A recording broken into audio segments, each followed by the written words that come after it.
Bonjour à tous, alors je voulais vous faire un petit tuto qui regroupe les moyens les plus utilisés pour le passage à partir de 1-2 vers T1, puis qui est enchaîné avec un FLT reverse. Donc moi j'ai repris le passless, donc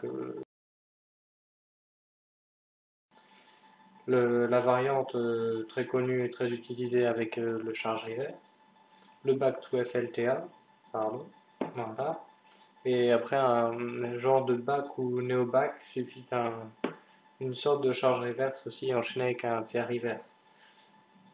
Donc qui est aussi assez en vogue en ce moment.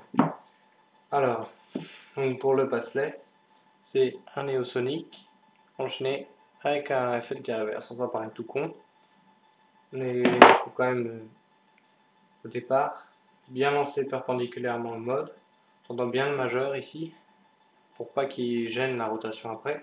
Une fois que le mode il est bien parallèle au sol, il touche la première phalange ici du pouce. Et là, il n'y a plus qu'à replier un petit peu la main comme ça, faire un push du pouce et hop, on enchaîne.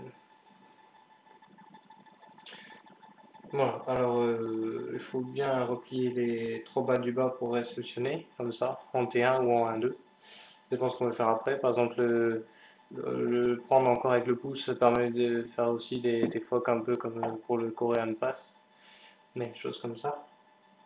Ou alors, si on veut l'enchaîner en continuous, moi je conseille de ne pas passer par le pouce, d'accompagner bien en 1-2, mais après, sinon, c'est une perte de vitesse quand même. Ça gêne assez pour enchaîner. Voilà, donc pour enchaîner, il suffit de rouvrir la main comme ça.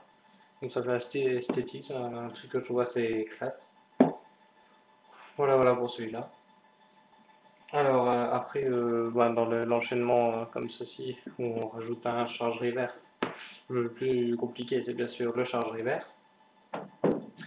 Faut bien tenir, enfin, faut tenir justement assez mollement le mode pour qu'il puisse, qu'il ait de l'espace, et vraiment qu'il se balade, quoi.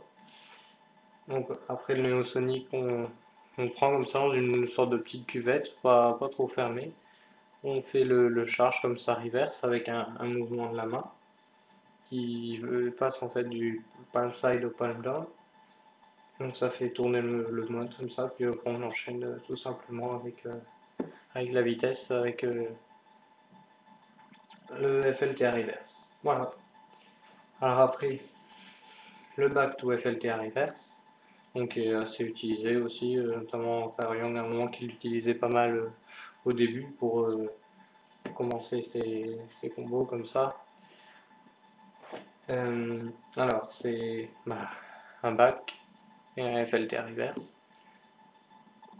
Le tout c'est vraiment le timing, de bien prendre le mode quand il a presque fini la rotation sur l'index, de replier l'index derrière le pouce et d'enchaîner avec un push du pouce quand le mode tourne, comme ceci, pour passer aussi du palm down au palm side, plutôt pour bien enchaîner. Donc c'est une figure qui est assez belle aussi. Et après, donc il y a la dernière variante où on lance comme en palm down un néo-back ou un back qui arrive ici, et on enchaîne avec un change de charge reverse comme ça. Donc je vois ça dernièrement, c'est bon, c'est pas mal, c'est une petite variante sympathique, assez facile à placer en combo. Voilà.